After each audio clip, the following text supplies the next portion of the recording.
Hi, this is Jari Vargas, and you're watching the FLAVA Podcast. 1, 2, 3, 4. What's up? It's your boy Los LOS from the FLAVA Podcast. You are listening and watching the FLAVA Podcast. We're back. We didn't change. But Chicago pizza or New York pizza? Oh, I'm with Chicago pizza all day. Well, that's Tom. White Town. Because I like chasing the rats. The rats. Can you put your finger up for a second? Like this? Up like this, like you're about to point something. Oh. So this is going to be...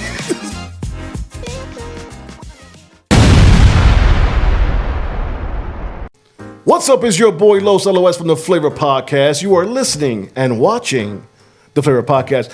What up? It is Sunday. And yo, it is snowing here in Chicago. It is bananas.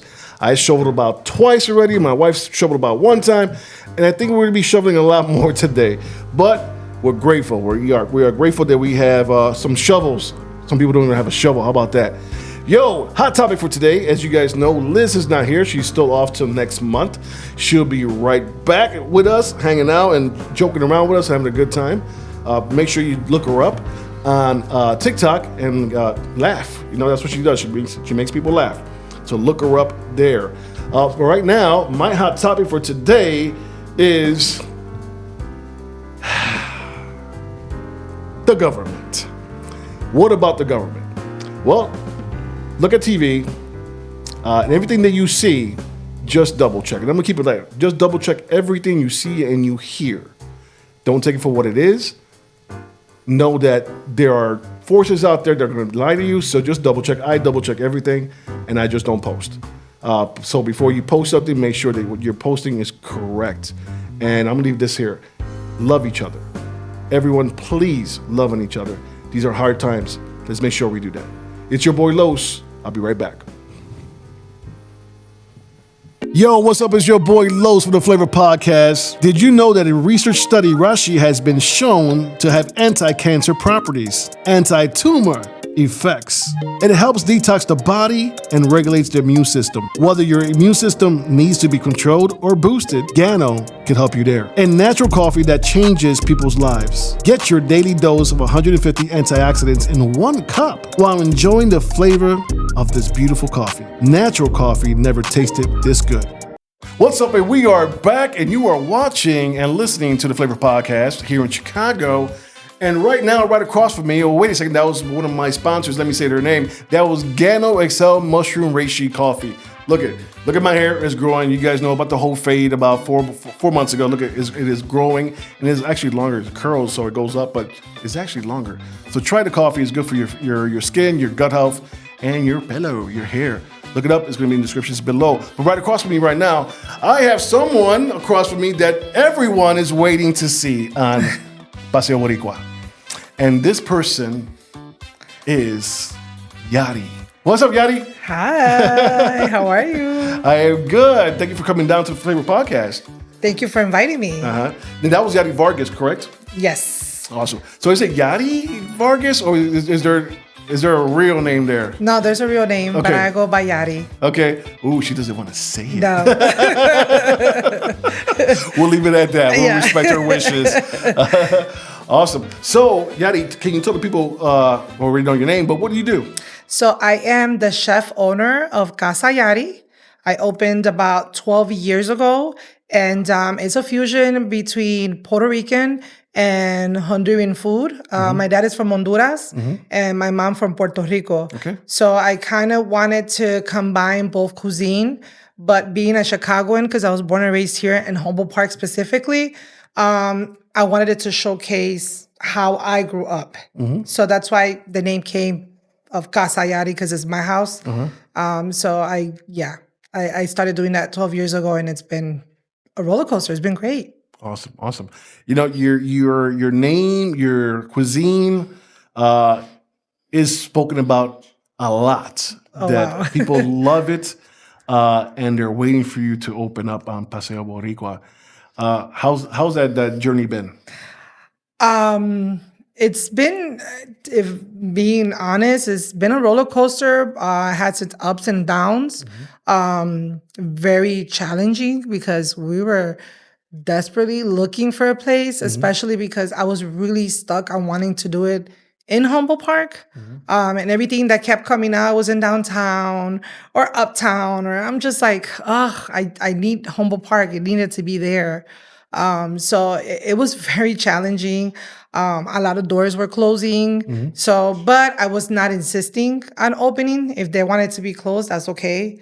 I know how to climb the windows, so I'm all right. I love I'm that. all right. I love that. Uh-huh. Yeah, so I was able to finally find a location that was actually perfect for us. So yeah, I'm glad about that. So, but it's been challenging because being closed, I want to say 10 months or 11 months already. Okay.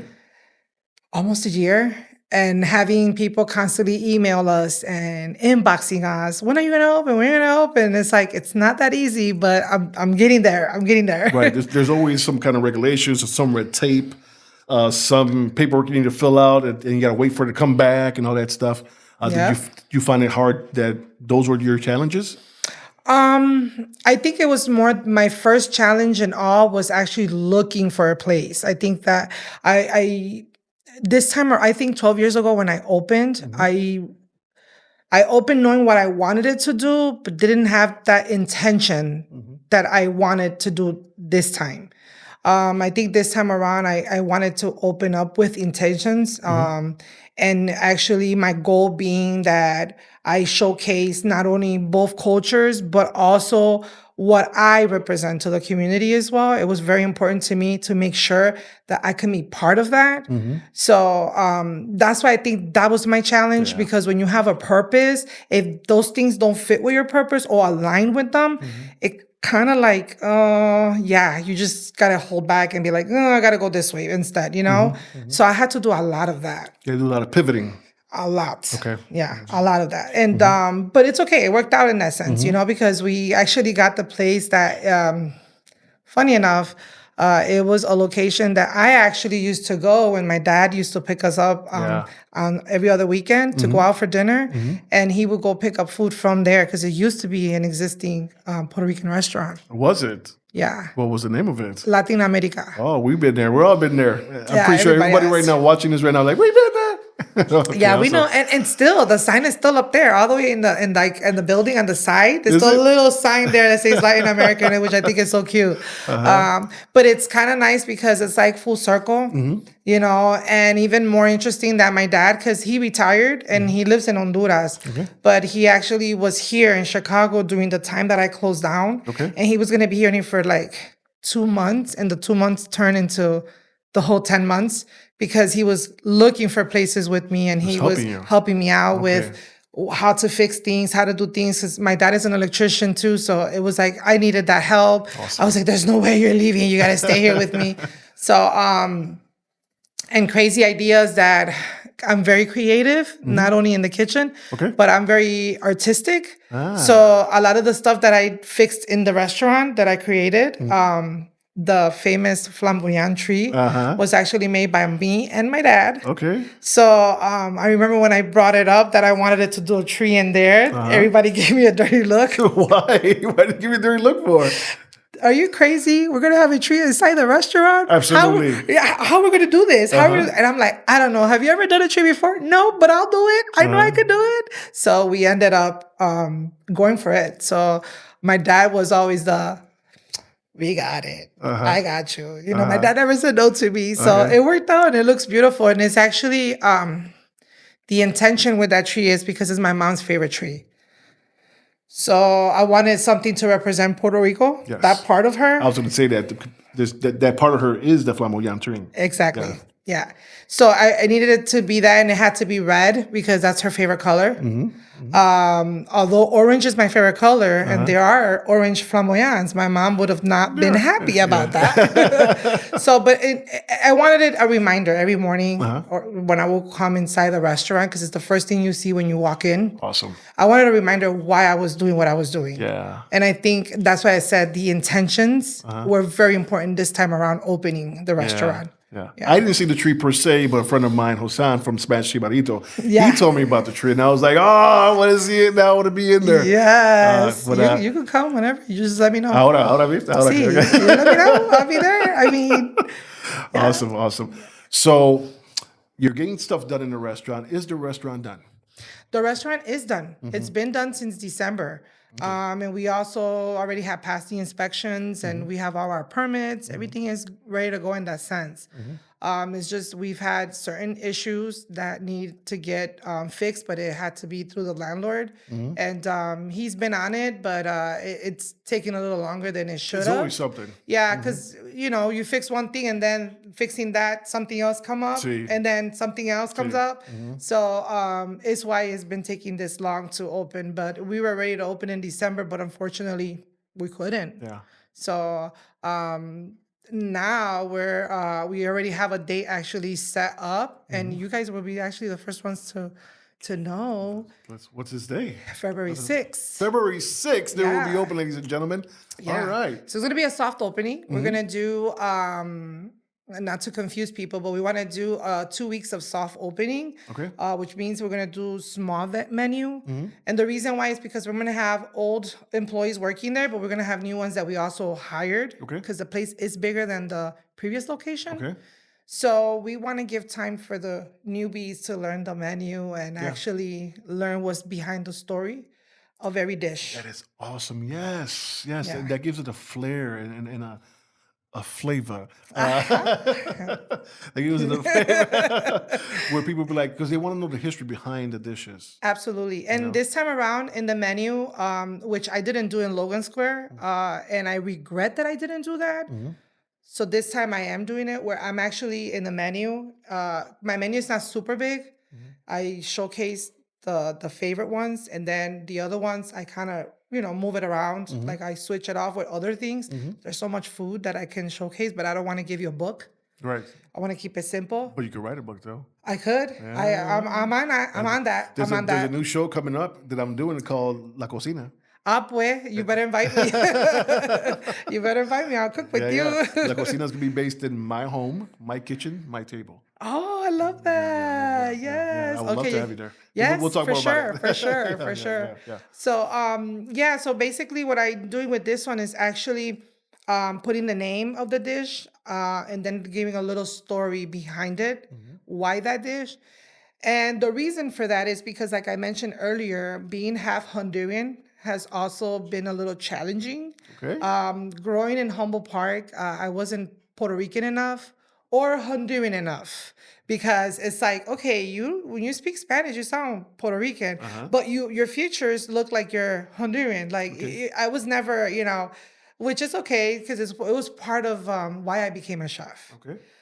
Sometimes when you grow up in like I grew up in Humboldt Park, but having two different cultures that were the same but not the same. Right, yeah. Sometimes you have a difficult time identifying yourself or who you really are and what it is. So you know what flag to fly? I'm like, Puerto Rican flag. Yeah, Flag, yeah. And people always ask the questions, which is so weird to me that they ask me, do you feel more Puerto Rican or more Honduran? I think that's so weird to ask.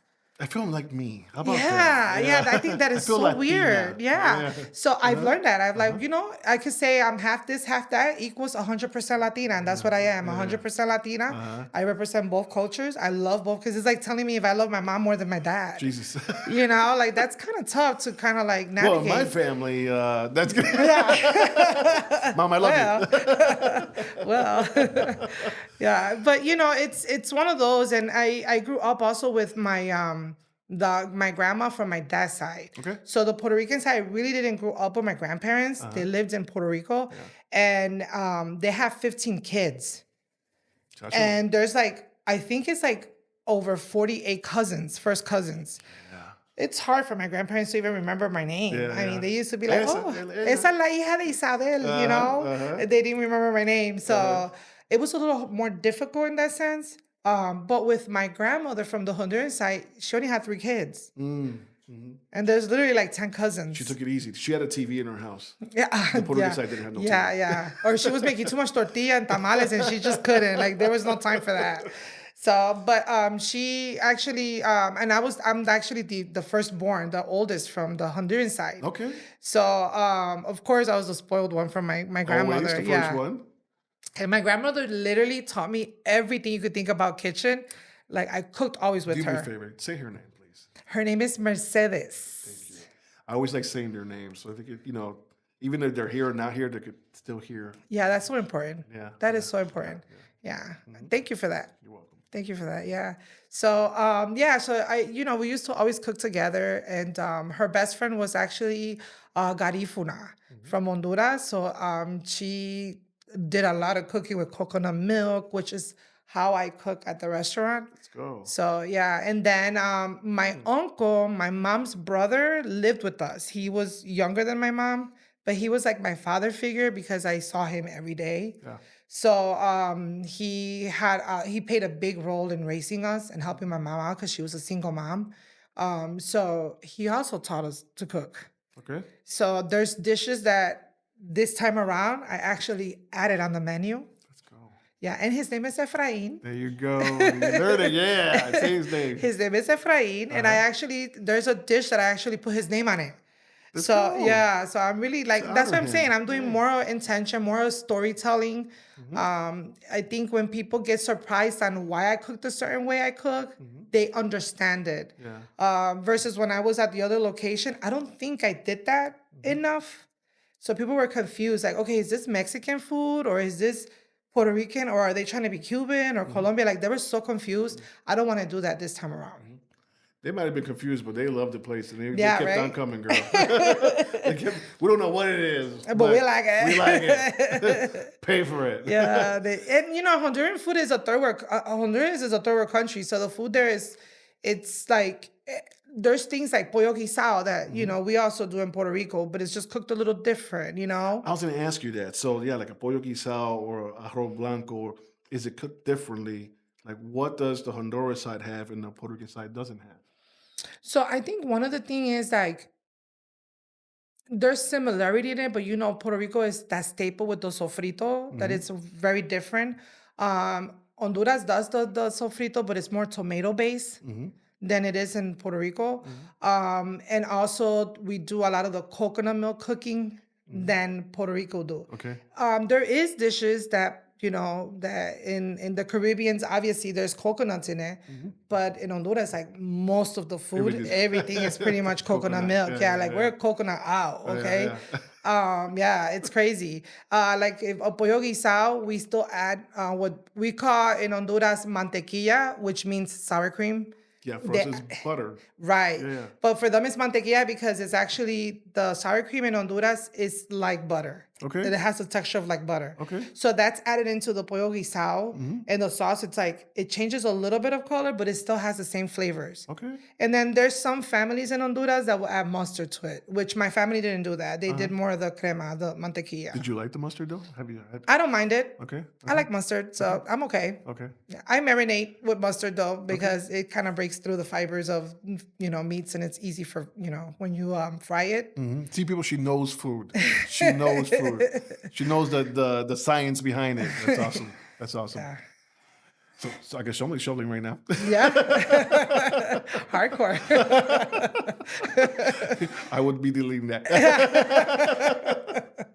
So awesome. So what made you fall in love with food? So like I mentioned earlier, I think it had to do with identity. It's hard to be raised in two different cultures, not knowing si eres de aquí o de allá, right? If you're from there or here. So I think food was like the middleman, where it's like it didn't matter if my mom made pastelón and my father made coconut rice. We combined it and it tastes good. It didn't matter. Making me hungry right now, Yeah, girl. yeah. So it's like, I think that's what it was for me. Food kind of also brought my family together. No matter how mad my dad was and my mom and they didn't live together, we cooked together as a family. That's awesome. I think that was my love language. Like, okay, I see that. Yeah. Also, my mom being a single mom, she also looked for ways to provide for the house. We did struggle with food securities at home, but she tried her best to figure it out, to cook, even if it was Spam ham, and make something with it. Good stuff, girl. Yeah, yeah. But when you're a kid, you learn to eat differently. Yeah. She used to go a lot to churches and pick up canned foods and stuff like that, and make a meal off of that. And I think that creativity of it, and it's funny because just yesterday we were talking on the phone with my brother. I go to him, Yeah, I don't know. My oldest daughter was like, Mom, you just open the fridge and even if there's no grocery, you just grab this, and you make a meal out of nothing. I told him, I think I'm really smart, man, being funny, And he's like, no, Mama, that's called being poor. When you're poor, you know how to improvise. I love that because I lived the same life. We were always in line to get food at a church or a pantry or something. Yeah. And I remember being a child early, maybe like 7 years old, standing in the freezing cold, just like it is right now outside, to get powdered milk or to get some kind of cereal, to get, the famous cheese. Or the black cheese. The black cheese. Yeah. So, yeah, we lived similar lives there. I like what you said about earlier when I asked you what made you fall in love with food, and you said it brought people together. Yeah. I think that's why I love podcasting, because it brings people together. That's Absolutely. some really, really good stuff. Yeah, I feel like sometimes you can fix your indifferences in a meal, and if you think about it, if there's a funeral, after a funeral, people go and eat together as a family in the morning, right?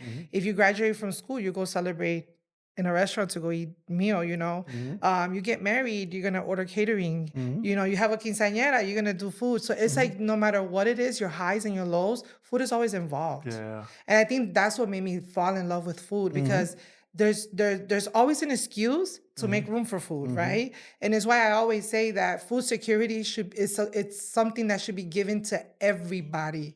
Everybody deserves those food securities, which is why I do a lot of fundraisings. I do a lot of stuff because of that. I grew up not having it.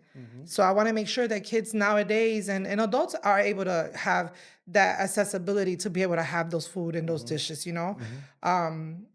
one dish particularly that comes into my head that it's, and I know some of you are going to say ill, disgusting, but it is what it is. Say it, girl.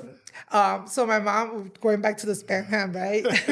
My mom used to go to the church, and me and my brother would get so excited that she would come in to bring cans, and we would go help her put the stuff away in the pantry, and we're like, did she get the spam ham? He's like, yeah, she did. Oh my gosh, she got the yams too, because it used to come a yam. And then she's like, oh my God, we got corn. I'm like, oh my God, the dinner that my mom would do would be like corn. Like she'll take it out of the can, cook it in butter, and she'll dry those dry parsley in there. And then she'll serve it with fried spam. And then she'll grab the yams, warm it up, and throw it on there. And that was like a whole meal for us. That's a beautiful meal right now. And it's hilarious because my brother's like, I still eat that today. Oh, and yeah. I'm like, but it's one of those things that you kind of like appreciate as you get older, you appreciate the value that was behind that. She makes sure we have food in our table. I remember you're taking me back as you're speaking. You're taking me back there. Even the rice, even what I see. What was it? Colombians or Cubans call con con. El pegao for us, right? The pegao was something that we all wanted in my house. I see. You're done with the rice on top, that pegao, and we wanted to make a little bolita. Yes. And that's what we were munching on. Yeah, and my watching mom TV. used to do habichuelas guisada, right? Okay, and she would have it on the side, right? And then she'll do the bolitas, and she'll dip it on that and just give it to us. Oh, that was heaven. Oh, that's Heaven, good. heaven, That's heaven. good stuff. Yeah, it was, And I think that's the thing that we can. Doesn't matter how it can be small or something big. It doesn't matter. As you grow and you get older, when it comes to food, you always have a story behind it, right? And it could sound like, oh my God, you were really poor, right? But for us, was like, oh my God, that was like amazing. Right. We didn't know we were poor. Yeah, we really did it. And it's like, for me, one of the things that I used to remember, and I actually put it on I have it in my menu, is one of the reasons why we became so popular was the pastelón. Okay. Pastelón is something that a lot of Puerto Rican restaurants do make, but it's not like it's more of a special thing that they do it like on a special. But I wanted that if I ever opened a restaurant, I wanted the pastelón to be on my menu every day. Awesome. Every day. It had to be there. And that takes some time to make. Yeah. And I make it to order. Okay. So you get the pastelón freshly done, and that maduro has to be very maduro. It needs to be black, so it could be nice and sweet and soft when you're eating it. Okay. So because that's that was one of my favorite dishes growing up. Is how we knew it was payday, because that's when my mom would go and buy the meats and go buy the plátano maduro. She already had it. Like she bought it like a week ago. Yeah. And it was just sitting in the counter changing color because she needed it to be very nice and madurito so it could be nice and sweet, right? I like how you said that right now because your eyebrow went up, one eyebrow went up, and you're like, yeah. Yes. You know, I mean, you know, and that's how we knew it was payday. Yeah. Because she was going to throw down in the kitchen. You can smell the pastelón. We all needed was pastelón. We didn't care about the rice. We didn't care. We just wanted the pastelón. And that cheese in there and the sauce. And it was just perfect, you know. And but back then my mom used to do she used to add green beans inside because it was her way of making us eat vegetables. We will grab the pastelón, lift it up a little bit, pull out. Really? Because we did not like the green beans. I'm like, I mean, and then she's kind of like noticed it. Like every time she would look at, so you guys need to be eating your vegetables, and we're like, we're eating the vegetables, the maduros. There was no dog or something you like. No, we didn't. No. So, but then she started becoming more slick, where she started chopping them up real fine and mixing it in the meat. But it was okay. We would eat it like that. It's just we just didn't. We just didn't want to like see those green beans coming out of there. And then again, they would come out of a can. So the green beans in cans are not the great taste of it. You know, but you know, those are the things that I feel like food connects you to a memory. Yeah. You know, there's this Ratatouille, the movie. There's a part where the guy that he does what is it called? The tasting of the menu. And he's sitting there in that episode. And I remember he tried the actual Ratatouille dish that is like a vegetable mix, whatever. And he took a bite of it. And in that moment, it takes him back to a memory when he was a kid and his mom was cooking it for him. That's why I love food. Because it takes you back to a connection. Like maybe the dish itself might be fancy and it looks fancy, but the moment you try it, it tastes like that memory. Yeah. And that food is just power, basically. It's just power. And I love being part of that. You know what takes me back like that? Bazooka gum. Oh my goodness. That It always takes me back to when I was a little kid. Bazooka gum. Always takes me, or now later. Take me right back. The now later watermelon. That was the bomb. Yes. Bazooka gum was okay, but for the first like 6 chew and then that was it. You got like good 15 seconds before. So ya no tiene azúcar. Spit it out. Get another one in. Awesome. So you went to, you know what? We're not going to do that. We're going to take a commercial break. Do you want to play a game? Yes, let's do it. We're going to play a game right after this break. Hungry? Welcome to Buongiorno's, your neighborhood slice of Italy in the heart of downtown at 405 North Wabash. From that first crackle of a hot, thin crust margarita to the aroma of sausage and pepperoni fresh from the oven, this is pizza that stops you in your tracks. Every pie comes out blistered, just right. Bright tomatoes, silky mozzarella, and a crust that holds the fold. Watch the cheese pull.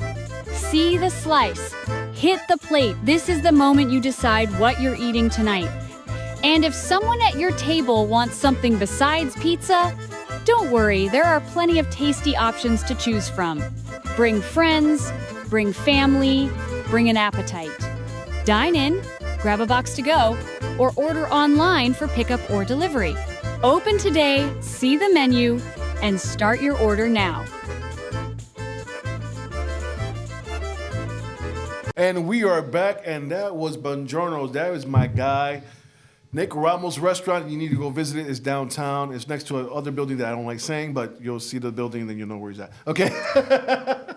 I know, right? You know, right? Yes. But I am here with Yari from Casa de Yari. Is it Casa de Yari or Casa Yari? Casa Yari. Okay, Casa Yari, okay. No, there's no de. Puerto Rican todo a de or a la Yeah, or whatever it's okay. it is. You know what I'm saying? Casa Yari. So, you ready to play a game? Yes, let's do it. All right, we're going to play a game. It's called This or That. Now, this or that, you're going to pick this or that and explain why you picked that certain one that you picked. Okay? Okay. Ready? So, the first one is Tom or Jerry, the cat or the mouse? Jerry. Why? I don't think that I'm his personality where I bother people or anything like that. I just think it's more because his smartness. Like he's Who's smartness? the Jerry's like Jerry, he's like okay, he picks on Tom and Tom like gets aggravated and messes up, you know. But I feel like at the end of the day he's very smart and very like You know, I think because of that. Okay, awesome. Tom is too chill, too relaxed for me. I like Tom a lot. Yeah, because he's he is too chill. chill. Because He's he too is chill. chill. He wants to hook up with the white cat. That's all he wants to do. Yeah, that's all he wants Leave to me do. alone. Let me Yeah. hook up with the white cat. Let me play some music. Yeah, he's too chill for me, too Okay. laid back. I like Jerry because he's more hyper, more like if he's not doing nothing, he needs to do something. And Okay. I think I'm that way. I Okay. think that's my personality. Do you remember a certain episode that comes to mind? I do. Which one? But oh my God, my brother might kill me for this. Sorry, I love you. But I do because, so remember back in the days, there was like the washing machines. They wouldn't do the full cycle to, for the clothes to get super like damp before you put it to dry. Okay. It will be inside a rolling thing. Okay. And you will put it through there. See, yeah. Okay, so the reason why I remember this episode is because of Tom and Jerry is because it was where he was wet and he threw him. Well, Jerry did something to make him slip and he fell in through there and he just comes out and he's like slowly coming down, because he was dry. that Yeah, episode, yeah. Okay, so my brother, he literally tried to do that himself. Okay, really? Yeah. Okay, so camera on me. Okay, thank you. This is what her brother was in right here. You'll see it when you see the show. This was what he was. Yeah. This right here. Okay, so go ahead. But he tells the story different. He's like, no, it would just grab my hand. He says the story different because he doesn't remember. But we always be, messy with him. But no, he literally took a shower and he went there thinking that he was able to get dry. Thankfully, it only went up to here. Chacho. So it didn't break his arm. Right. Nothing happened. Nothing Yeah. happened. Thank Thank God. God. Yeah, Yeah. thank God. Because my mom was able to run and shut it. And then the thing opened, yeah. So that's the reason why I remember that Tom and Jerry, no matter what, because of him What's your trying brother- to do the same thing. What's your brother's name again? Oh my God, I'm sorry. His name is Lex. Lex. I feel for your brother. I feel for you. And he'll still say, no, that's not how the story went. No. I'm like, okay, if you say so. Hopefully I'll meet you soon. Okay, so the next one is arroz blanco or arroz con gandules.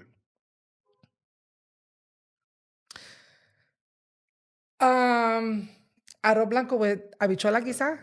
Okay, yeah, because However I you think... want it, however you want it. Okay, so I think I like more the arroz blanco con habichuela guisada on the side. I don't know, it's just something about it. And if arroz blanco is plain, con un huevito encima, it's like, iconic. You know what I mean? Yeah. I love arroz con gandules, but I think if I'm going to pick like a rice like that, I think I will go with maspoteado. I have I don't... no idea what that Right. is. It doesn't get noticed as much as it should, and it's actually a Puerto Rican rice. It's like a stir fry rice type of thing. Okay. But it's with the leftover of the habichuela. Okay. And you cook the rice with that. You stir fry it with the habichuela guisada, and I personally make it with maduros inside, bacon, and chorizo. That sounds really... And I actually do that for my brunch for my restaurant. I do it for brunch con un huevo encima. Like I don't know. It's just When you picked the white rice, and Jessie Fuentes, she's a friend of the podcast. She's been here twice already. She loves it the same way because she said the white one, right? The white rice. Yeah. Because she likes to sauce it up. yeah. And we mentioned the egg before and then everything else that you put on top of But it. the maspoteado is kind of like the same thing. The only thing is that it's not white rice, but it's actually the leftover of the stew beans mixed with the rice. But you put all the stuff in there to make it. So it's kind of like, I want to say like a risotto because es como, that's why it's maspoteado because it's como mogolladito, you know? yeah. But with the huevo on top, and I do crispy onions to just add a little texture in it. yeah. It's so good. And then we also do a poor man's bowl. That's what I call it, which is Spam ham, fried rice with an egg on top. So my brunch menu is actually like I kind of like move things around. Like instead of Americanizing it, I did the American version, but throwing it into with my culture in it. Okay. Because in Puerto Rico, when you sit there, you're like, what's breakfast? And people will think maybe of Mallorca or a Mallorca sandwich, right? They'll think of eggs and maybe Spam or sorullitos, right? But pancakes, French toast, and stuff like that is more of an Americanized breakfast than it is Puerto Rican. We do a lot of cremitas like farina, maicena, like avena. So when I did the brunch menu at the restaurant, I only do it on the weekends. It was with that intention. of showcasing our actual culture, both Honduran and Puerto Rican, Awesome. and with a little twist with the Chicagoan twist in it. So I had to add those rice with the huevos. I mean, you have to. We don't do the hash brown with huevo on top. It's not our thing. I'm loving it. Wonder Woman or Supergirl? Wonder Woman. Why? I think a Supergirl is more, it came after Superman. I think that's what happened. I don't like the after. I don't like the after. So that's why I like Wonder Woman because, she's Wonder Woman. Okay. I mean, and the original Wonder Woman too. The new one, I'm not going to say no. She's, Do you remember the beautiful. original Wonder Woman's name? Oh my God. And she was I remember she Mexicana. was Mexican. Yeah, I remember that, but I don't remember her name. Linda Carter. Yes. Yes. She's my favorite superhero. Is it? I was in love with her. I bet. I mean, she's beautiful. Most of my girlfriends were like, they looked like her. Oh my God. I did it on purpose. And for Halloween, they would wear, I'd be like, Wonder Woman, you're going to be Wonder Woman. Oh, get out of here. That's so funny. Yeah, I'm so sorry for all of my ex-girlfriends. Oh I'm my so sorry. God. That's crazy. That's wild. That's wild. So we're mentioning superheroes. Batman or Superman? Oh, Batman. 100%. I'm going to say why. And I'm Batman. I always tell people I'm Batman. Okay. I'm not rich, okay? Let's make that. I'm rich in other ways, but not money-wise, go. right? But I think with Batman, that it kind of proves to you that you could be a superhero without having superpowers. Yeah. I think that's why I have respect for the Batman. Yeah, he got super money, and it's the reason why he was, he does all these inventions to be able to be a superhero. Yeah. But he had no actual powers, and he was still a superhero. Yeah. So I feel like we're also a superhero in somebody's story without the superpowers, right? So that's why I like Batman. Always will love Batman. Okay. So salsa or merengue? Oh, that's a hard one. I'm gonna say why it's a hard one because of both of my cultures. So I love salsa dancing. I love salsa. I mean, I can blast it in the radio of the car while driving, if I'm cleaning, whatever, right? But merengue for me is nostalgic because it reminds me of my dad. Because my dad he loves merengue. So every time I hear like old school merengue, it just takes me back to seeing him dancing with me, or because he does his little dance, and it's just one of those things. I love both, but if I have to pick, definitely salsa. Okay. Yeah, and I think it has to do with being a Humboldt Park girl too. Okay. Yeah. So hip hop or R&B? Depends on the mood that I'm in. I think it depends. Okay. I do more of the Spanish listening music, but I think when I do the English, R&B depends how I feel. If I feel like I want to be chilling, relaxing, kind of like, I want R&B, But then if I feel like I want to be ratchet, excusing the language over here, or I want to be loud or whatever, I'll go with the hip hop. Okay. Mountains or oceans? Mountains. Okay. Why? I'm scared of the ocean. You're like me. I'm scared of the ocean. I don't like all that water. No. Yeah. I don't know what's in there. I don't know what's in that Heck water. No, I have a lot of respect for the ocean because that's bottomless. Mountains, I appreciate mountains, especially the view. And yeah, I think mountains would be best for me. Yeah. I like mountains too. In Puerto Rico, I'm from Vega Baja. Okay. We live on the very, very top of one of the mountains. And you can see the ocean from the Oh, mountain. it must be beautiful. Yeah. It is. But I like mountains. Water like that. I don't know what's in that water. Yeah, I can't. Yeah, I'm good. Yeah, I don't even get in public pools. That's how bad it is. Imagine an ocean. Girl, when I was a kid watching all those piranha movies, No, I did not want to go in the pool. The Jaws. Right? Like, no. I'm over here swimming really fast, trying to get out. Do you know how to swim? I do. Okay. I do. So I could defend myself. But I'm not a big I can't do that whole Olympic thing on top. Okay. I'll do under, maybe Okay. back. That's as far as I go. You can float if you need to. I absolutely. Okay. Oh, look at my size. I could definitely Stop float. it. I think the number one thing, if you don't know how to swim, you should at least know how to float. Oh, definitely. Yeah. Oh, yeah. You have that survival right there. Right, because you never know. Right, Right, yeah. it's like, you float. Y te quedas ahí. Right. You're Toda silly. tiesa. You were silly. So, I don't want to go to the last one. I don't. I know people are waiting for that last one too. So I'm going to go to this one. Chicago Bears or Green Bay Packers? So I'm not a football girl like that, but of course I'm gonna go with the Chicago Bears because, well, I'm from Chicago, right? That's the obvious. But I'm not a football player. Okay. I'm not into football like that, so I don't think it's fair. Okay. Now you tell me baseball, that's a different story. There we go. Chicago Sox or Chicago Cubs? The Cubs. Why? Because it's the relationship my mom made with my brother and I. That was the Ryan Sandberg era. Okay, yeah. That was her baby. Yeah, Don't mess with her. That was her baby. Okay. She loved the Cubs still to this day. She watches she's 72 years old. Come on. And she watches the whole thing. I mean, on. she loves it. And I think that's what it is, that we grew up loving the the Chicago Cubs. Mm-hmm. And That's why I don't see myself being a Sox fan, even though my youngest daughter is a Sox fan. Okay. Yeah, boo to her. So Liz is not here today, but she always says Hawaii or Dubai. If you haven't been to either, which one would you pick? I have not been to neither. Dubai will be curious for me to go see. But I think if I have to pick to go, I think Hawaii, only because kind of reminds me of Puerto Rico, maybe like the Caribbean feel of it. And there is Puerto Ricans out there. I would like to kind of like connect, maybe find restaurants or something, maybe do a collab with a chef out there. I don't know. I think Hawaii would be more what I will be more interested in. And it's a lot shorter in distance to get there. Yeah. I feel like Dubai is a long trip. It is. It is. This is a new one. Oh, okay.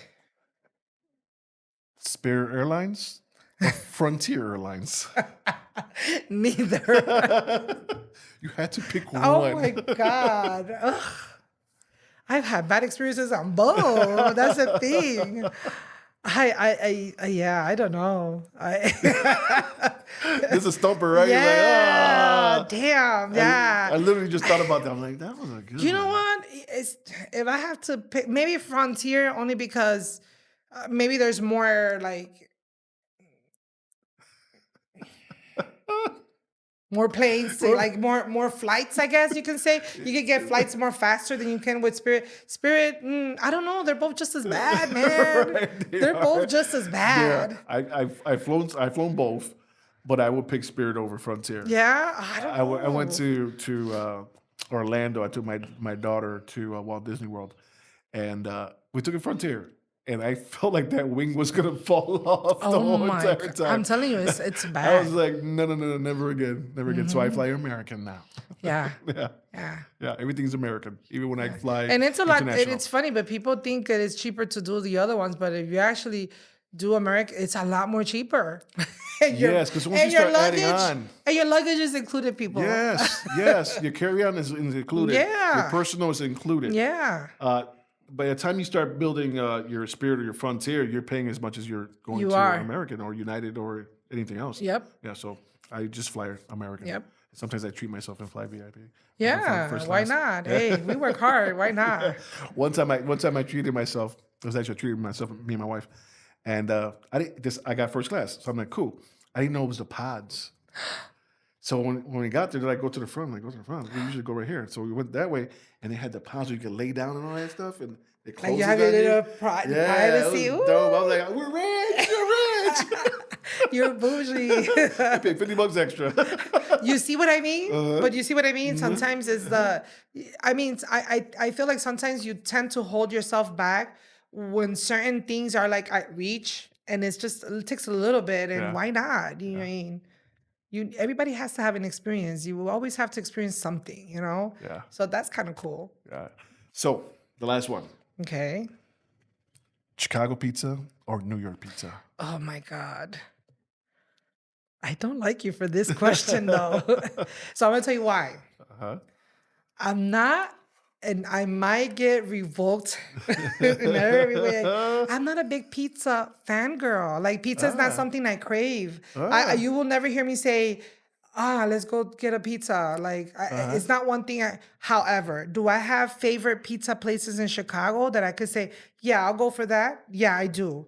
But I also went to New York, and I've had pizza in New York, and it's really freaking good too.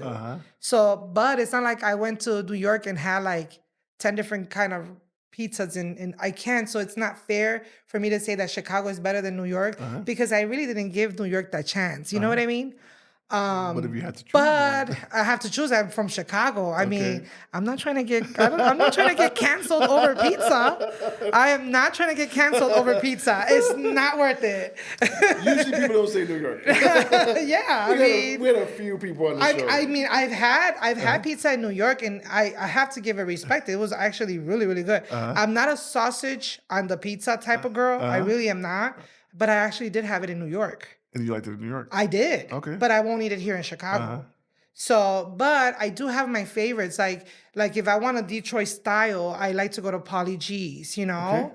Okay. If I want to have, like, let's say a thin crust, like it reminds me of Father and Son, even though they're not here no more, I like Vito's and D'Angelo. Okay. Like that's my favorite place. I like to do it with pepperoni, or I'll do the Italian sausage with some giardiniera on the side and dip it on that, you know? Let me see what other pizza place I like. I think it's called Didi's, I think it's called. It's in Broadway. They do kind of like a New York style. I like going in there because I promise you walk in there and you swear you're thinking you're in a Puerto Rican cocina at home, because they all speak Spanish and they're all cursing each other out. And that pizza is so good. It's that nice and fluffy crust, you know, it's really good. So, but I'm not like one of those that will say I'm craving pizza. Okay. If that's fair to say, you know? Yeah, we had Foxito here, the food blogger. Yes. And he said, "You trying to start something?" Especially because he's from New York. He's from New York.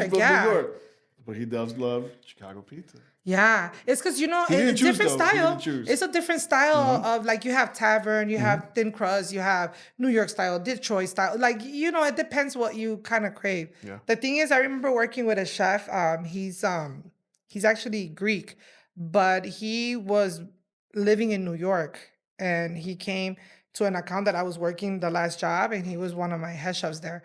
And he wanted to do New York style pizza at this because I worked for a school, so he wanted to do a pizza place inside the campus, right? And he was stuck on doing New York style, and he's like, "Yeah, it's gonna come out because New York style pizza is better than Chicago," and he just kept on, right? So he did the same recipe, and it just would not come out the way he wanted. It was still good, but he wanted it to be the way New York did it, you know? And his conclusion was, well, I won't be able to ever do it like in New York, because the secret to a good pizza in New York is the water. He just kept on, and he even sent to get water from New York. I'm like, this is crazy. Said that too? Omarcito. Oh, yeah. Omarcito was here, and he said the water. Yeah, well, I think that's with everything. I think that's one of the reasons why I don't like to say I do authentic food, because what is authentic? You know, for me to do arroz con gandules authentic, I need the gandules from del país. You know what I mean? I need the water from el país. You know what I'm saying? I don't have that. I don't have access to that here in Chicago. See? So I'm going to make arroz con gandules traditionally, but not authentic, because the water does play a big role in cuisine, of course. Yeah. So there's no such thing. I'll never be like 100% authentic. There's no way. There's no way. That's interesting. Yeah. I never thought about it that way. Wow. So I think that's what they were stuck underwater with the pizza. Yeah, they were. So, but I get it. You know, both of them said it. Omarcito said it, and Foxito. Yeah. Awesome. So I want to take you down memory lane real quick. Okay. Who were you at 10 years old?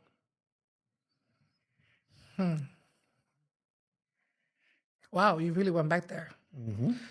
I was the big sister. I have half brothers, but I grew up with, so I have what they call a twin, an Irish twin, because we were born in the same year. Okay. I start the year, he finishes it. And the reason why, and it's still the same mom. The reason why was that because he was a premature baby, to make it, you know, more understandable. So we're like, right now we're the same age until I turn right now on February 5th is going to be my birthday. Then I go back to being the older sister. Okay.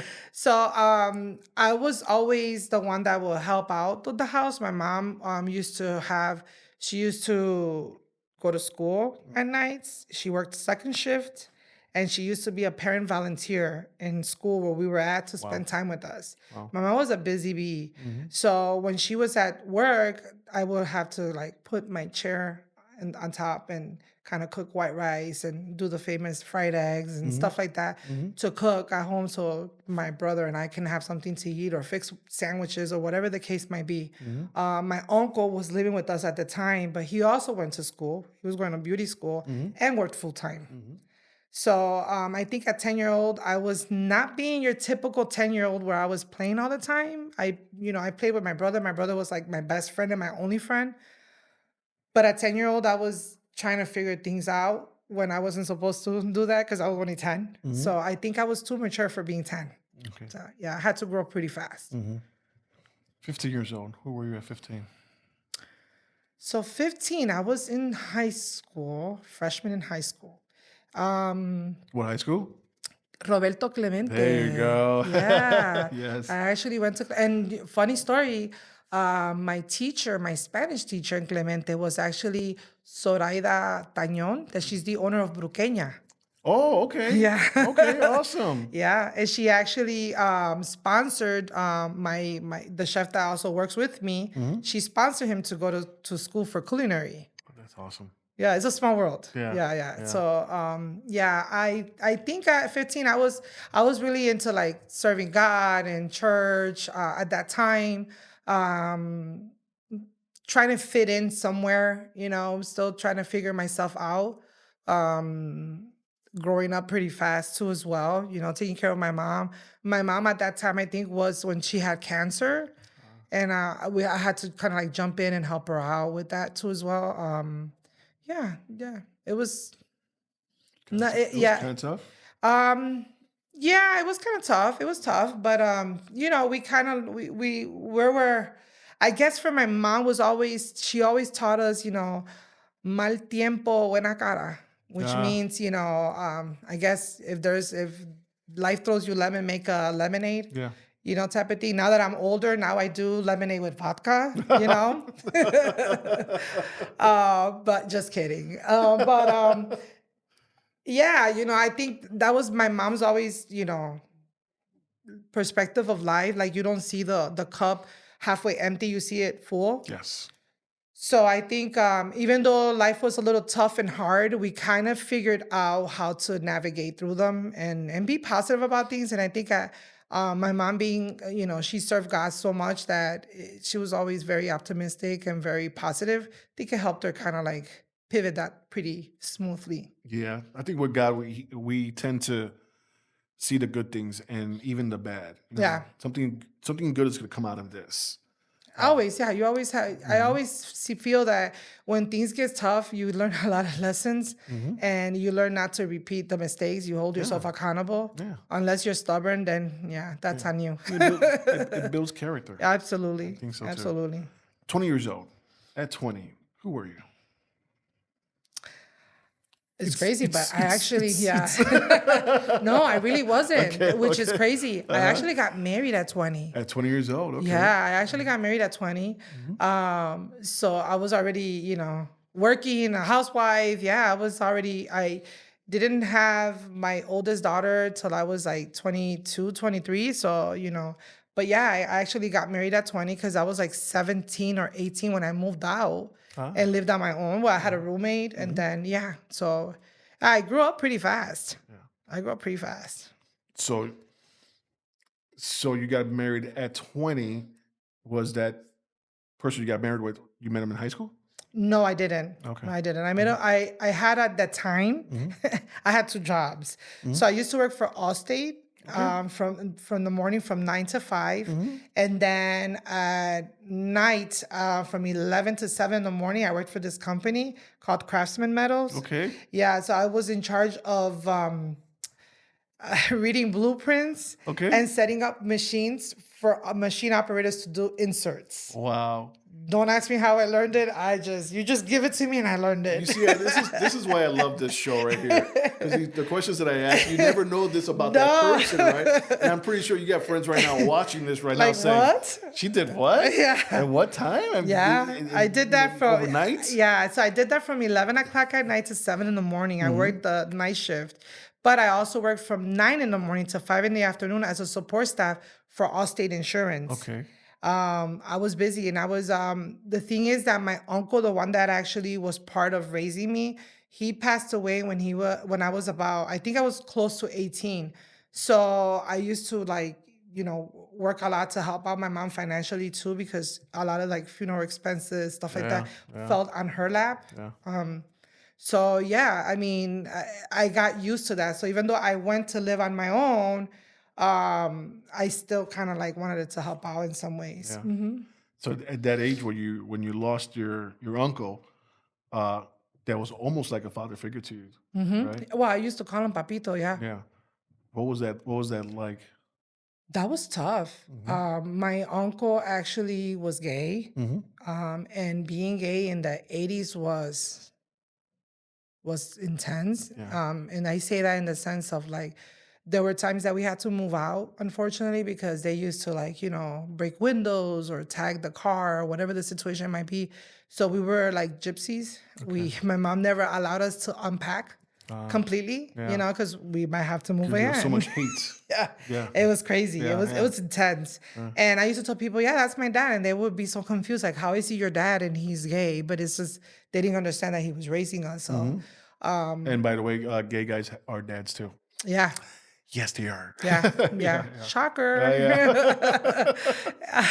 And, but I feel like it was even more harder because he ended up having HIV, and then later on it turned into AIDS because he ended up having bronchitis, so he couldn't fight it. So at that age, I was actually taking care of him in Illinois Masonic because he was hospitalized there for about 2 months. And I was taking care of him with that. And then finally, they ended up sending him home through hospice. And they will have him a nurse, but the nurse was only there like for 2 hours a day. So the rest of the hours I kind of like had to take to step in to help out with cleaning the oxygen machine. At that time I was 17 going to 18. Yeah, so I had to kind of like pretty much step in and help him because my mom's nerves and anxiety didn't allow her to help him out. So it was really hard on her because I was like her best friend too. Remember, she's the one who had 14 siblings. Yeah. And that was the one she was the closest with. Oh, wow. Yeah. So, and she lived upstairs and he lived downstairs from us. And if we moved out, he either lived with us or next door. So we were always together. They're really tight. Yeah. Very, very, very so. And so it was even harder for me because at that point I had to take care of him even physically, for him to use the bathroom and stuff like that. And he used to get so angry, like, I cannot believe all these years I took care of myself so you wouldn't see me. And then now you're over here taking, because he had other diseases as well that he got sexually. So I had to take care of that. And then at that age, I had to be getting tested to make sure I didn't get anything because I had to wear gloves. And it was intense. It was a big stigma back then that you could just get it if you breathe the air or something like that. You know what I'm saying? Or even if you sit in the toilet or if you go get a hair. And my uncle was a hairstylist, so he cut hair. He lost a lot of clientele because of that when they found out that he had AIDS. So it was tough. And it was, I think he was supposed to, the doctor said he's going to go through hospice and maybe a month or two the most. And he lasted like 5 additional months. But during those 5 months, I was like day and night with him. Yeah, it was tough. It was really, really tough. Well, thank you for doing that and taking care of him. I know your family's taking you, and they love that you did that and you stepped in. And I'm pretty sure they stepped in as well. Yeah. But it takes a lot to step in for someone like that going through that stuff. I mean, he took care of us. Like he didn't stop doing what he was doing to take care of us and make sure we were okay, I never suffered low self-esteem growing up as a kid because he always made sure that I felt beautiful and always would tell me that I was, So to me, it was like, how can I not be there for him? He played a big role for me. I'll thank you for sharing that. Yeah. I love that. 25. Who were you at 25? I had my second child. Okay. Wait. Let's go back. When did you have your first child? At 22. At 22. Okay. And then at 25, I had my second child. So I was, at that time, I was already working in, cooking, catering and stuff like that, making birthday cakes, cotillion cakes, because I started as a baker, as a pastry chef. And then obviously having 2 kids was kind of hard to navigate between doing that and working a full-time job. So I shifted doing it from home. So I had a big clientele. So I used to do just cakes and stuff, but then it went from cakes to, do you think you could make rice for us? Do you think you could do the chicken? So now I'm doing the cake, the rice, the chicken. Like next, I'm doing a full-on catering event with cakes and desserts, you know? But I'm grateful for that because I was able to still stay at home with my kids while doing that. So that worked out, you know? So when I opened the restaurant 12 years ago, those clients were the ones that I started with. Okay, awesome. Because you just transfer over to the restaurant. Yeah, pretty much. Because I still did the catering and that from home, but I still professionally did work in commercials. In corporations and catering companies, I did work for them, but I also did that still on the side. Okay. So once, I realized, why am I doing this? I don't need to be asking for permission working here. Let me go. And that's when I decided to, not at 25, but later on, I decided to open my own place because of that. Yeah. And you opened your place up and you had help and you have a certain sous chef by the name of Hector. Yeah. How has he been helping you out in the restaurant? So I always say that Hector's like my right-hand person, my right leg, and my right brain too. I couldn't function without his help and him being there. But he's definitely the one that never says no. Lately he has learned to stop me, but he's never said no to me. Like if I tell him, hey, I want to do this, what do you think? He'll look at me and sometimes he'll be like, okay, let me think about it. Because he doesn't want to say no. Let me research it. I'll get back to you, Okay. But then he'll still come and say, yeah, But that's good. You got somebody back there like, okay, that sounds good, but espera un momentito. Espérate, nena, cógelo suave. Because sometimes he does tell me que lo coja suave. Because if it was up to me, I swallow the world. Like I will, oh my God, you're the Jari. Remember, you're Jari. I want to grab everything. I want to do 10 different things if I need to. I don't know how to say no, And he's more of like, girl, like chill. Like he's your Tom. Yes, he's my Tom. He's too chill. Yes, he's definitely Tom. So I think that him being part of that, it has helped me out because I've also learned how to balance it, And we get at each other's throat like everybody else does. Like when you're all day, every day together all the time, it happens, But yeah, I remember telling him and he's just looking at me. Well, I was kind of slick because what I did was I'm like, hey, I got a proposition for you, but can we meet for, to have coffee or something? So I remember we went to Golden Nuggets. We sat there, we just ordered coffee. We were just there for the coffee, right? And I brought my portfolio, I brought a menu, I brought the whole thing. Yeah, I was ready. I was like, I cannot get a no, right? So this is what I want to do. Look, you don't have to be like half of everything. Or just a percentage, but I really need help. Like, I really need your help. And I need this, and I need somebody to be, because he's a little more aggressive. I hate to say this, but as a woman, sometimes if you go do a proposal to a businessman, sometimes they don't take you as serious as they should. So I think Hector has been that face for me where it's like, Hector, go, go do that for me, And he'd be like, okay. And it's like they right away kind of like tone it down because Hector's there representing me. So it's sad to say it, but I'm blessed that at least I have that, right? So I want to say a bodyguard type of thing, right? Okay. So I think for Hector, it's like, that's why it's hard for him to say no to me because he knows and he's seen in himself the struggle that I've been through as a woman in the sense of the culinary world. In the business, Yeah, it's really tough. So I guess that's why also he says, let me do my research because he needs to know how he's going to navigate through that, But I remember telling him that and I'm like, look, this is what he just looked at everything. He's like, look, I know you could cook. I don't have no doubt. And I was already a professional chef. It's not like I needed training. I knew what, I knew what I had to do, right? But the business is different. It's different when you work for somebody else and comes the administration part that you didn't even know about, right? Yeah.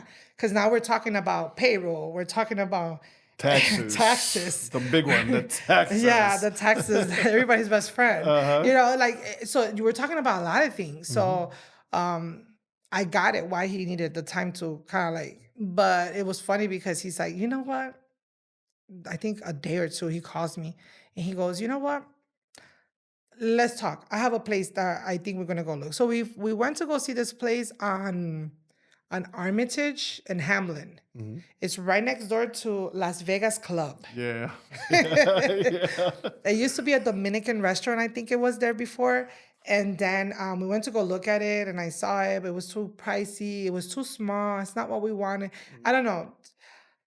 I'm very energy, like if I don't feel If you it, don't feel right. I just I listen to my instincts a lot. You know, it's what's It's called discernment. right. And it's like I feel like no. And I looked at Hector, I'm like, I don't want this place. He said, okay, we'll keep looking. And I go to him, okay, wait a minute.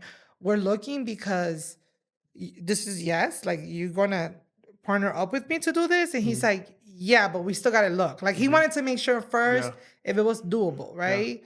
And then that's when we found the place at Logan Square on Fullerton Avenue. Yeah. And then I literally walked in. I didn't even see the kitchen. And as soon as I walked in, I just felt it. And I looked at Hector and goes, this is mine. Yeah. Energy was just good. Yeah, this is mine. This is it. This is it. This is it. And yeah, it was it for 12 years. So he's been with you ever since. Yeah, And he's with you at the new restaurant as well. absolutely. Awesome. Yeah. Awesome. And if he doesn't, he's going to get dragged. So he actually works a full time for CPS. Okay. He actually works also in the kitchen. He's, I believe he's a kitchen manager for the schools. So he's still in the culinary world regardless, you know? So it's kind of nice to have that as your right-hand person because some of the stuff that he gets from over there or the administration part, he can kind of like pull it in over here too as well. Right. So that kind of works out. They already have a way of doing things that works. You're like, look, this is the way they're doing it over here. Maybe we could do it here and just tweak it a little bit for us. Yeah. Yeah.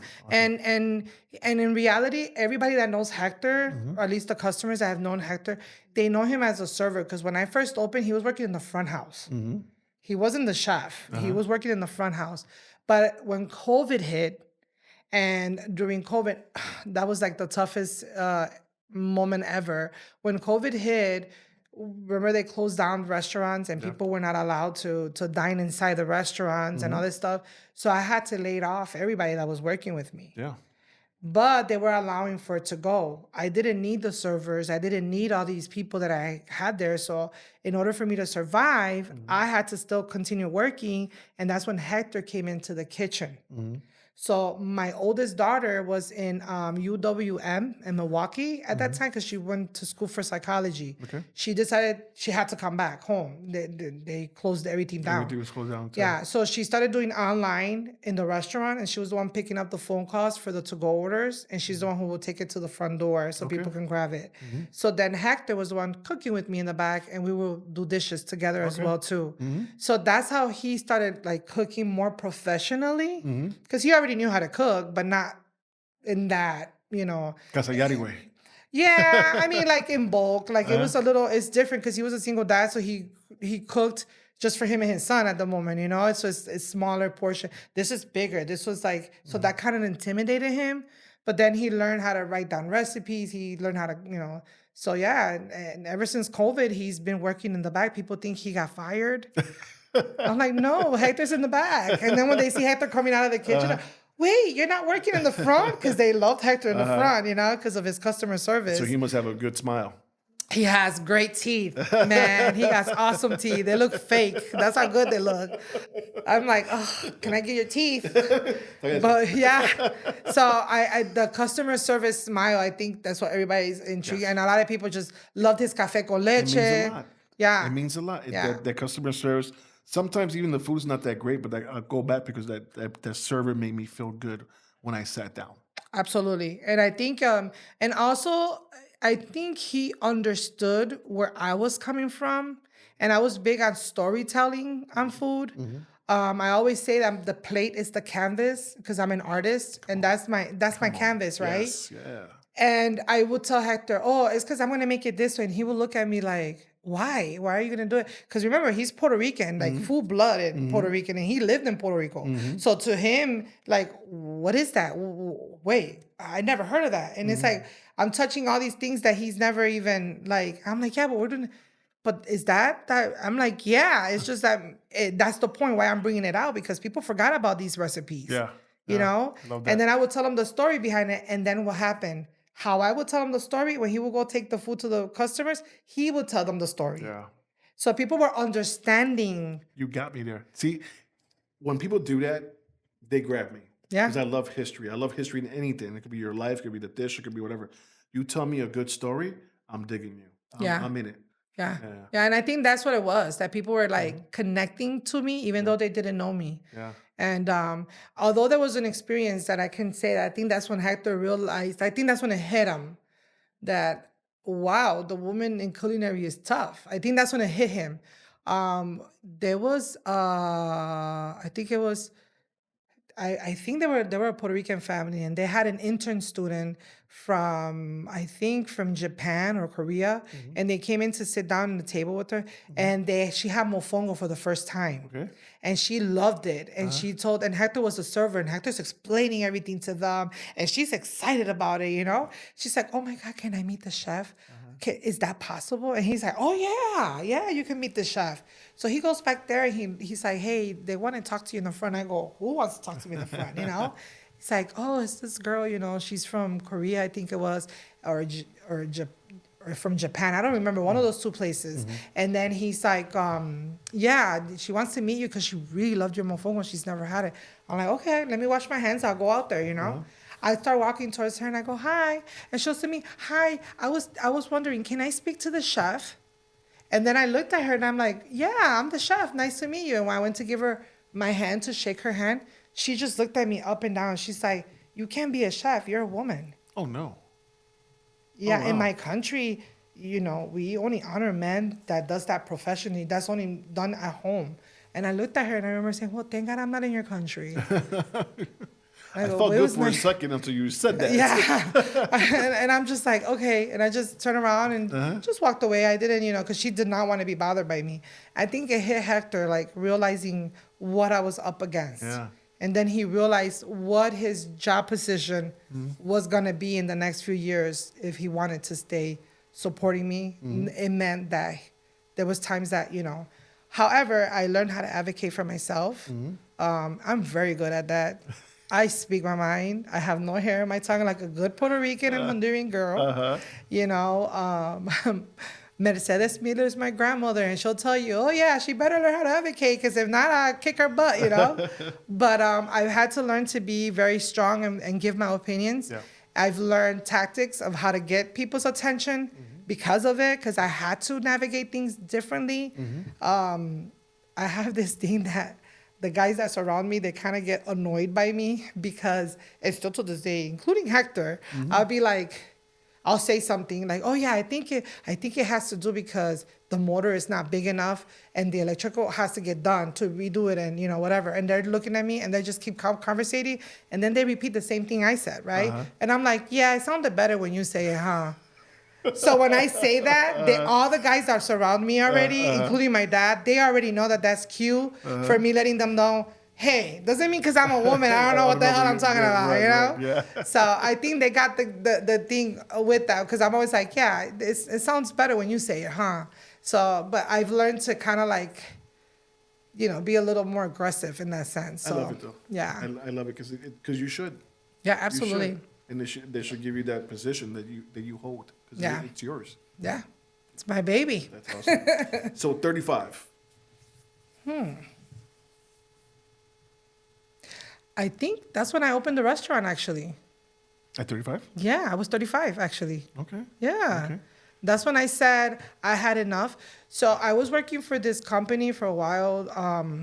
I learned a lot of things from there, and it was a very stressful job, and there was a lot of challenges. At that time when I was working there, I was the only female chef. Everybody else was boys, and I say boys because of the way they were acting. But there was a particular chef which I love with all my heart. His name is James Berry. Okay. To this day, I still speak with him. He actually was the one that gave me the opportunity to be his sous chef. Okay. So I was working there for so many years, and there was like chefs coming in and out, like executive chefs coming in and out, in and out, in and out. And then he finally came in, And he was married, had 2 kids. You know, I was in my situation as well. But I had a little more flexibility. And I think it had to do because me being a woman, and I was so thirsty and so hungry in learning everything about the business. He allowed me to learn it, like the administration part, right? Because I was always in the kitchen. But now being his assistant, I learned the administration part thing, even spreadsheets, even, payroll, scheduling, like all that stuff, which I'm forever grateful to him. And he's the one who actually gave me the opportunity to be a sous chef and take charge and do what I had to do.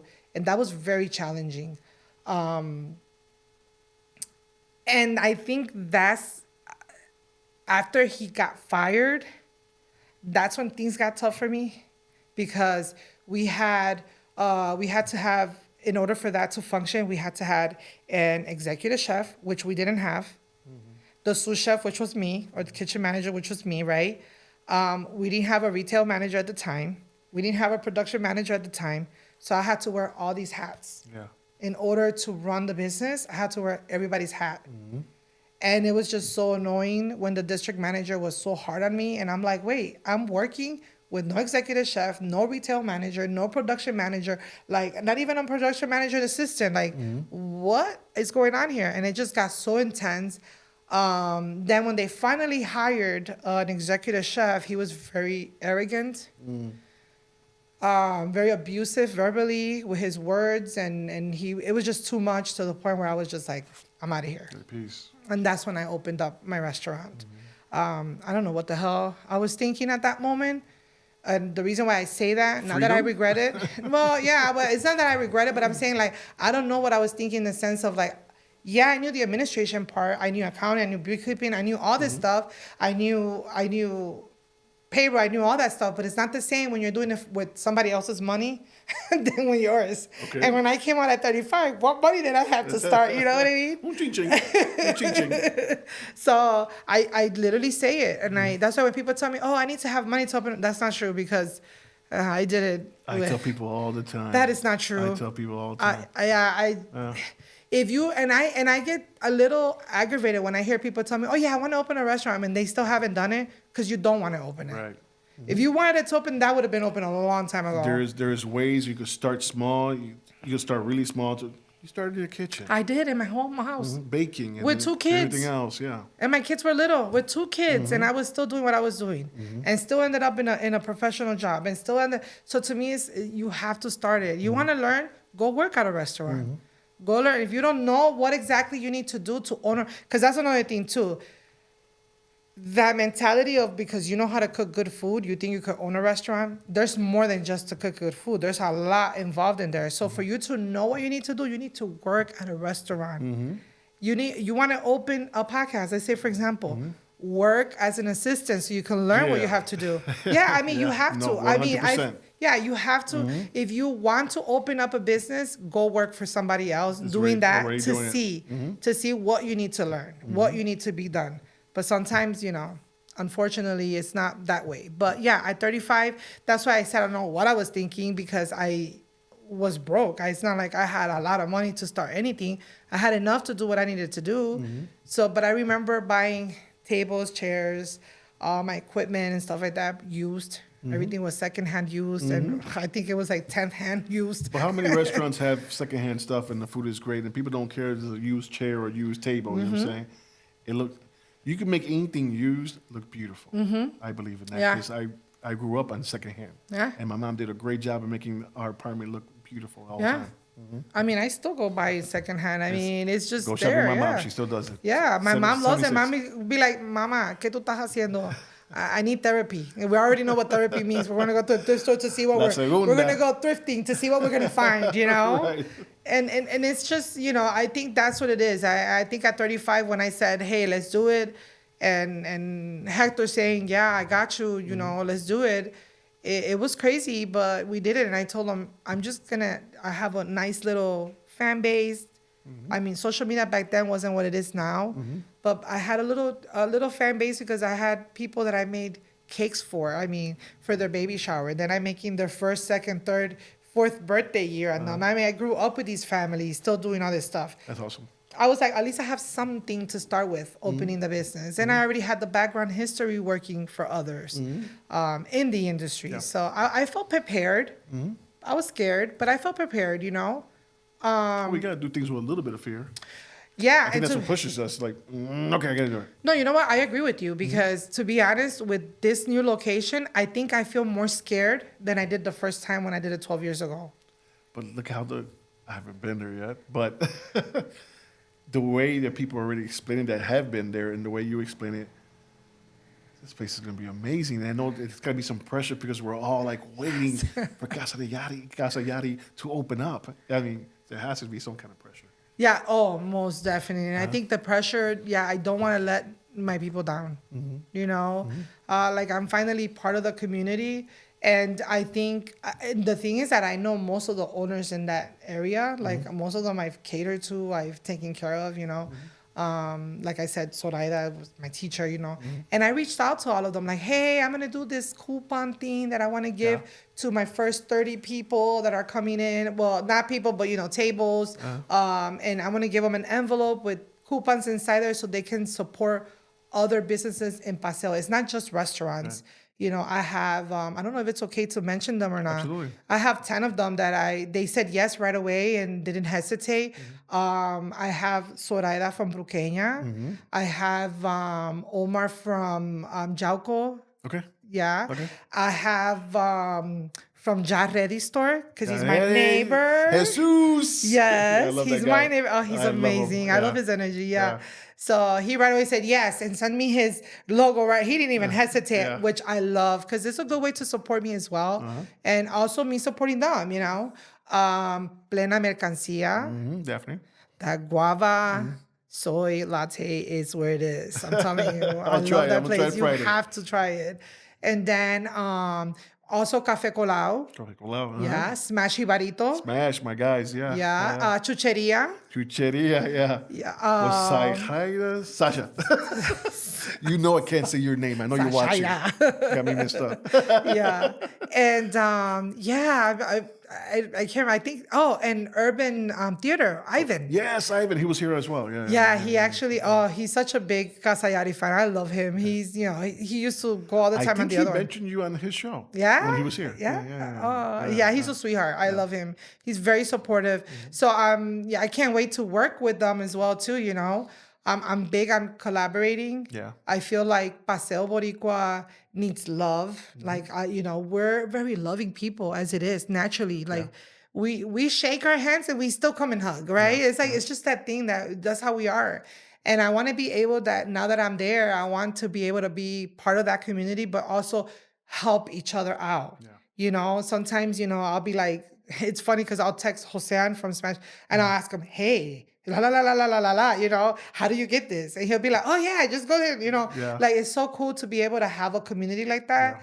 And I think I didn't really have that where I was at the other location versus this. They were good to me. I'm not going to say they weren't, but I'm talking about business-wise, you know, with other business owners. Yeah. And I'm big at collaborating as it is because when I was at the other location, I used to do the collaboration with Tacotlan. Okay. Their beef birria. I used to do a mofongo beef birria. Okay. We do it every year. We're still going to do it this year because Jessica, shout out to you, girl. I love you. I actually saw her in Todos Pone that we did an event on this past Monday. And she's like, are we still going to do the birria now that you're going to be on Paseo? I'm like, yeah, we're still going to do it because we do it every June. So, but I'd like to collaborate with others because I think people have that perception that restaurants are against each other. And we're not. We're not. We all cry in the corner. Yeah. We all sit down and look at the numbers. Yeah. We all have to pay taxes. Yeah. And then we look at each other and we're drinking and we're like, what were we thinking? Like, this is not a luxury business. It really isn't. This is a business. People think you're rich. Yeah. This is actually a business out of love. Yes. Like, yeah, you actually, I love people. I love to cater to people and serve people. So when people think that they're going to open a restaurant and be Chef Ramsay, nah, it's not going to happen like that. It's not, you know, there's no luxury. You're serving people. You're taking care of people. Yeah. You know what I'm saying? So it's like, for me, I feel like that perception kind of like, and I think a lot of kids went to culinary school thinking that it was like, luxury night, and it's not. It's intense work. You're working 12, 14, 15 hours on your feet all day. You're serving customers constantly. There's customers that are entitled. They come in, they want, they come in and they want, if you're closing at 9:30, why is your last service at 9? Because it's going to take more than 30 minutes just for you to look at the menu. By the time you look at the menu and you order it, we're close. That's what I did. Yeah. So like stuff like that, I think they forget that restaurants owners are humans. Yeah. We're not robots. Yeah. You mentioned everything right there with that little segment you just did. That's really the employee, right? Because the owner is 24 hours. Because if something happens in the middle of the night when you're at home, you got to go to that restaurant. Tell me about it. You got to fix that. So we're 24 hours. Tell me about it. I totally understand that. So I'm excited for the restaurant to open. A lot of people are excited. We can't wait. I don't know if I should wear a tux. Anyways, no exageré. You don't have to wear a tux. You don't have to wear a tux. No. I'm just excited about it. I think too it has to do because in our restaurant, like I'm known for cooking for everybody. What that means is that I also have a vegan menu and a vegetarian menu. Yes, and people are excited about that as well. Yeah. I got the ear to the people, so they're excited about that. Yeah. So I've catered, and that during COVID is when it became more bigger, because I always catered to the vegan community. But when COVID hit, I think it became more because people were becoming more conscious of what they were eating and putting inside their body. Oh, yeah. So I think that's when they were like, wait a minute, this is vegan food, so I think that's where we've hit it, where it's like, I want to make sure that if you're vegetarian, she's pescatarian, and they're both not, that there's a meal that I can offer to every single one of you guys, and you eat together. Again, the union that brings food, right? And that's what I want. I don't want a vegan person to come in and order a side of salad and fries because I don't have nothing for them. Yeah. Like, that's not fair. You know what I mean? Yeah. Same thing with somebody that might only like seafood. I want to be able to have something that they can eat, you know? So if you're doing service, you got to service everybody. You got to make sure those needs are there. I love it. I love it. When is the actual day? You probably said it earlier, but when is the actual date that you will be opening? So my soft opening is going to be February 6th, 5 o'clock. And then 5 to 10, I'm going to be doing the soft openings. The hours are going to change once I open the business completely. The February 6th and 7th. And then the following week will be that Wednesday, Thursday, and Friday. We're still going to be the soft opening. Valentine's Day so happens to fall during that 2-week period that I want to do. I'm not going to serve the actual small menu. I am actually going to do a 4-course Valentine's dinner. Let's go. Yeah, per person. And I've been to one of yours because when you were on Fullerton, I took my wife. Yes. And then there's going to be a vegan option as well there. Okay. There's going to be pescatarian option as well there for you to choose to create your own little intimate dinner. You don't have to go with somebody. You could go by yourself. The seating there you're gonna see it. We actually created a bar where we sit 12 people. Okay. So you could go by yourself there and meet somebody. Maybe you have a Valentine's Day sitting next to you. You never know, It might be speed dating. I'm just kidding. Or you know what? Even girlfriends can go. I mean, Valentine's Day is about friendship and love. It's not just romance, I think people think it's just that. No, it's friendship and love. It's everybody counts, So, but we're going to do that. And then after that, Valentine's, because usually is when it's our busiest day of the year. Then that Wednesday is when, I think it's the 18th, if I'm not mistaken, or the 17th, is when I'm going to actually do the full-blown menu. Okay. So everybody will be, Awesome. Yeah, awesome. Because I want to make sure the new employees, get what the message is and understand the menu a lot better. Awesome. Yeah. So can I go for the soft opening? Of course. Just checking. You just show up, be like, I'm here.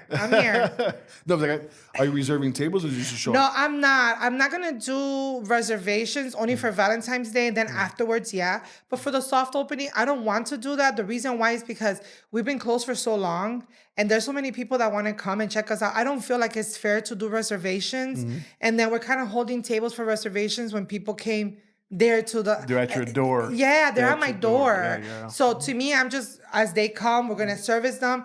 I know that we're gonna be busy. I know it in my heart we're gonna be busy. I already feel it. So I just want everybody to be patient, work with us. You know, we're just trying to get all the system, because we're gonna have a new PO system. So everything is gonna be kind of like, you know what I mean? Yeah. And then once those kinks are out, then then we'll start doing the reservations and start taking care of people, more how they expect it. Yeah. But I'm nervous. I'm so nervous. Just get ready for that line and have the rope outside for you. Oh my goodness. Can you imagine? That'll be crazy. Hey, it might happen the first couple I hope days. so. like I that, hope yeah. so, and I Yeah. hope so that I'm able to send my customers as well to go visit the rest of Paseo Boricua businesses, because Paseo Boricua is so beautiful. Like the people that work there, the people that own businesses, they're amazing people. I mean, a lot of them, like I said, they were my teachers, or people like Brenda from El Chamber. She's amazing. I love her.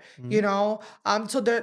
I'm already friends with so many of them, and knowing that I'm gonna be there with them is so freaking cool. That I'm part of that, and that we can be able to do collabs together. Yes. I love that my older person is Jessie Fuentes. Yes. Yeah, she's very she's always texting, making sure I'm She's okay. very attentive. Yeah, she's like, "Are you okay? Do you need anything? If you need anything, let me know." She's an Aquarius too. Her birthday is coming up. Her birthday and my birthday are like not far from each other. Birthday is coming up. Yeah. It's a black type birthday. Yeah, hers, I think it's the 7th. I think she said it was her It's going to birthday. happen on the 5th. Yeah, mine's is on the 5th. Yeah. The actual event. Yeah. So we're excited. So we can, we're hoping that it's positive and we can create more foot traffic and kind of like.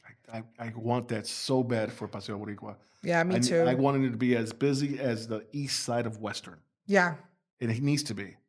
And we're happy, colorful people, and I feel like we deserve that. We deserve that little, strip to be for us, and that we're walking around and like, hey, That's right. that it feels like we're in Puerto Rico for but real, it kind of right? feels like that now. Yeah. Especially in the summertime when everybody's out. Oh, yeah. Yeah. Summertime is a given. Yeah, It's a given. Yeah. Bandera, everybody's out. Hey, Wepa, how are you? Yeah, I love it.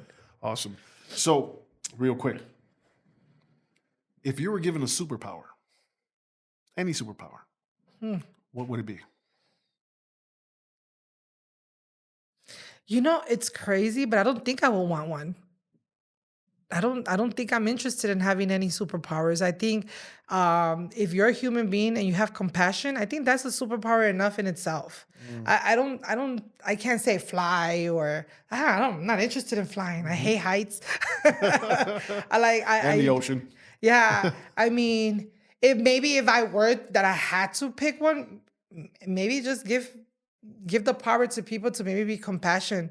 I think that's something that we're missing in this country. That compassion. That is a great superpower. Yeah. See, a lot of people think about flying or being invisible or transporting, but there's also a power of love. Yes. Right? Yes. To have that inside you. And I remember years ago, I didn't have that for people. And I remember waking up one day and being upset at my pastor. And I went to his office. I said, "What did you do to me?" He said, "What do you mean?" I'm crying. I'm like, "You did this to me." He's like, "What are you talking about, Carlos?" I'm like, "I love people." Yeah. And he said, "I didn't do that to you." And he's laughing at me at this point. He's like, "I didn't do that to you, Carlos. God did." Yeah. Amor agape. Yeah. So Amor now- agape. Yeah. So I love how you speak about that. And I love that you said yes to being on the show. Oh, thank you. Thank you. Thank you for the invitation, for real. I see your heart, and I'd love for you to come back and be a friend of the podcast. Absolutely. Next time I'll come with food. I just ate, so we're good. Yeah. Maybe Gregory. Yeah. But thank you so much for coming on the. Can I give a shout out to my daughter? Absolutely, go ahead and do that. So actually my sister-in-law, Denise, is the one that's doing all the uniforms and the merchandise. So we're doing Casa Yari has a new logo. And it's meaningful because it's actually, if you notice it, it's half Taína, which is the Puerto Rico. You're gonna have to This way? stand up a little bit to get that in there. Let's see. Just a tad. Ahí mimito. Ahí mimito, Sí, mira. sí, sí. So if you notice, it's half Taína and then half Mayan, Okay. which is the Honduran and the Puerto Rican. Yeah, so my daughter did that. So if you notice the pictures in it, it's two different but it's one. Yeah. And that's who I am. I'm loving it. Yeah. So she actually did this during COVID, but I never used it and I never found I don't know what to do with it. And she did it during COVID because she's like, Mom, you're a warrior, and she was trying to be very encouraging with me. And I loved it. I was like, oh my God, that's so cute. I might do a tattoo, which I don't even have a tattoo. She's like, you're such a liar. You know you're not going to do it. But I kept it, right? I got friends, girl. No. I'm too scared for that. So I put it away. And then when I opened the restaurant, I remember telling Hector with the new location, this is Paseo Boricua. And if I'm coming here with intention, and especially with everything that's going on with immigration and stuff, I still come from a father that's an immigrant from Honduras, It's personal. It's personal, And for me, it's like, if I'm doing this with intention, let's use this logo. This logo is what's going to represent who I am. At the end of the day, what's behind me. Yeah. And this is what's behind me. Yeah. So, I'm a big believer in that I have to, talk, but walk the talk. Awesome. Yeah. Awesome. Well, Yari, I want to tell you that you have flavor, and this is for you. Ooh, adobo. This is, in front of this camera. Uh-oh. This is my adobo, and it's low sodium because I'm diabetic. You make this yourself? I make that myself. Okay. Yeah, so I just wanted to give you that and let you know that you have flavor. I'm going to use it at Casa Yari, right? Okay, and then awesome. check this out. After I use it, I'm going to make a commercial and say, I'm going to sponsor it. Well, thank you. No, thank you so much. Thank you. Thank you for coming here. We didn't say this earlier, but Hector is in the building. I want to thank Hector for being also in the Yes. building with us. And I just love the vibe. Yeah. I'm all about energy as well. So thank you. Yeah, so thank you so much. Appreciate you. Hear me? So remember that you have flavor.